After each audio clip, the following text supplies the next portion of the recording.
Live from downtown Detroit, home of WDIV and Click on Detroit, Local 4 News at 6 starts now. We still don't know who's going to be president for the next 4 years, but the number of votes left to count is getting smaller. Hank? The president's team saying that the counting of ballots here at the TCF Center was unfair, that it was illegal.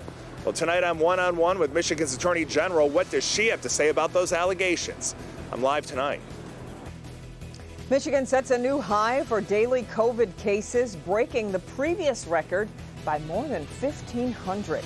That alarming spike in Michigan's COVID numbers tops our news tonight at 6. Quite a jump. Before today, we hadn't yet seen a daily tally of 5,000 or more. Today's number blew right past that as the state reports 5,710 newly confirmed cases of COVID-19. Yesterday's total was 4,101, so that's quite an increase. That comes tragically with 51 additional deaths, including 26 from a review of vital records. Rochester Community Schools and Troy Schools are both moving all students to remote learning due to the increase in COVID cases. At her coronavirus briefing today, Governor Whitmer clarified that restaurants do not have to deny people entry if they won't give their name and phone number for contact tracing. And today, Michigan's chief medical executive called this a crucial moment in the fight against COVID. Dr. Janae Caldoun says if we fail to act, we could soon be losing a shocking number of people every day. We have models that estimate that at the rate we are going, if we don't do anything else, if we don't change our behaviors, we could be seeing up to 100 deaths a day by the end of December. We are really at a tipping point right now when it comes to COVID-19 in the state. Our rates are rising exponentially, and we have general community spread. You could see in the background there Governor Whitmer, who of course remains deeply concerned about this rash of cases. And she's looking for some help from the Republican-controlled legislature to get things under control. Let's bring in Local 4's Rod Maloney, who took part in the governor's news conference today, to hear more. Rod, good evening. Yeah, good evening, Kimberly. Good evening, Devin. You know, it's a situation where, to give it a little perspective, there is a lot more testing going on. And the governor did say that things are not as dire as they were back in March and April, but it doesn't negate the fact that the cases are rising rather dramatically. And so she says this is the only answer. So fighting this virus needs to be a team sport, one that requires leaders from both sides of the aisle to work together to keep Michiganders safe. The Michigan Health Department mask order currently already has the force of law. Still, the governor sent a letter to Republican legislative leaders asking them to help pass a law to back that up. But something this important, this critical to saving lives, deserves the legislature's stamp of approval. It will send a resounding message that every one of us has to do our part. Senate Majority Leader Mike Shirkey's office sent a response to Local 4 today saying that he supports MDHHS's orders regarding masks and gatherings. He also supports following the advice of the medical community regarding respecting orders with businesses requiring masks. He also apparently met with a physicians group about responding to COVID at the same time the governor held her press event. At this point, there doesn't appear to be any legislation pending. In the meantime, the governor said that she loves large family get-togethers at Thanksgiving. She said she won't be having one this year and asked Michiganders to reconsider their holiday plans as well. To think about planning your holiday. What are you going to do to stay safe? How can you stay connected with your loved ones without all coming together and potentially exposing one another to COVID-19? Now, I asked the governor if she was going to look to have any kind of an order or do something to restrict holiday gatherings, as has happened in other states. She says she's not contemplating that at this point. In the meantime, next week we can expect some more information from the state about the way businesses handle in-work employees. What she's going to try and do now is to pull back on the idea that employees who don't need to be in the office should be there. So we can expect that probably Monday or Tuesday. Back to you. Well, Rod, getting back to the holidays, I know the governor spoke about people altering their holiday plans, but what sort of specifics, if any, did she give on that? Well, you know, she said, look, if you're going to get together, she says you need to wear a mask, and that means while you're together even, and only take it off like in between bites, that basically you should be wearing your mask most of the time. She also said you should not be sharing utensils. That's something new. And then everything else that goes with it, the hand washing, socially distancing, staying outside, those are the other things that she says need to happen over the holidays, particularly Thanksgiving. Indeed. Okay. Rod, thanks. Let's move now to the ongoing drama that is the 2020 election. Today, a judge dismissed the lawsuit filed yesterday by the Trump campaign, which asked for the counting of ballots in Michigan to be stopped. And now Michigan's Attorney General is weighing in on that legal action and the integrity of the election. Hank Winchester is live with what Dana Nessel had to say today. Hank? And Kimberly, good evening to you. We're going to get to Nessel in a moment. I just want to give you a live look behind me here at the TCF Center. Some of these protesters are people that were inside yesterday. On one side of the street now, you have those supporters of the Black Lives Movement. On the other side, you have supporters of President Trump and VP Pence. Police just within the last few minutes making their way over there, keeping an eye on the situation. I will tell you, for the most part today, it has been very peaceful out here. Now to the AG and that legal action taken by the president. Bottom line, she says, it was a big waste of time. Today, a day of legal challenges, courtroom Zoom drama, and the fight over ballots in Michigan. The president's team working to stop the counting, concerned over the process and claims from those here at TCF that there may have been wrongdoing. The judge denied the request by the president's team.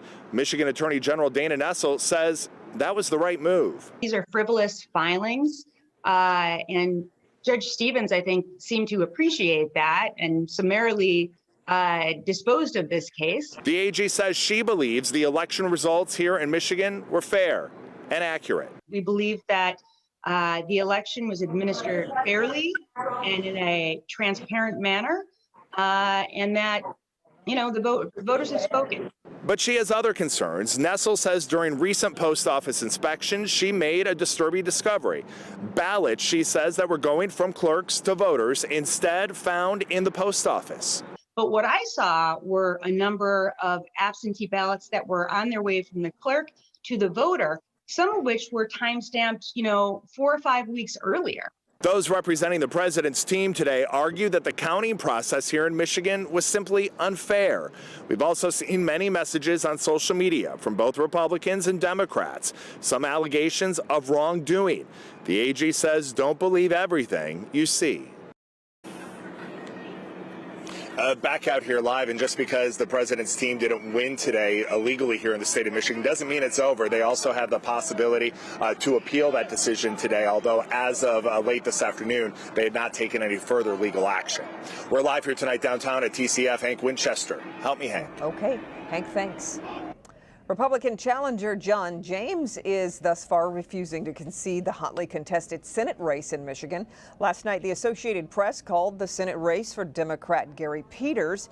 He has nearly a 90,000 vote lead over James. In a statement today, James says, quote, "When this process is complete, I, of course, will accept the results and the will of the people. But at this time, there isn't enough credible evidence to warrant an investigation to ensure that elections were conducted in a transparent, legal, and fair manner."